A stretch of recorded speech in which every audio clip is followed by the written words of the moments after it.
गोरखपुर में रेल चलेला गाँव में दुपहिया, भसुर के दीदी भाग गईली। आयो दादा कैया भसुर के दीदी भाग गईली। आयो दादा कैया भसुर के दीदी भाग गईली। एसपी से दरोगा खोजे और सिपहिया, भसुर के दीदी भाग गईली। आयो दादा कैया भसुर के दीदी भाग गईली। माई खोजे बाबू खोजे और खोजे भैया, बहनिया हमरे भाग गईली।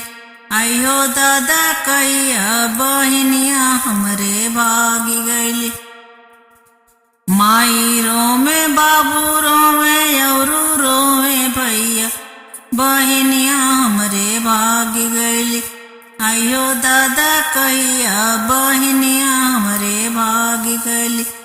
गोरखपुर में रेल चलेला और दुपहिया, बहनिया हमरे भाग गईली।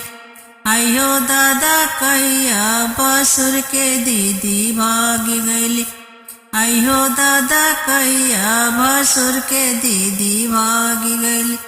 आयो दादा कैया भसुर के दीदी भाग गईली।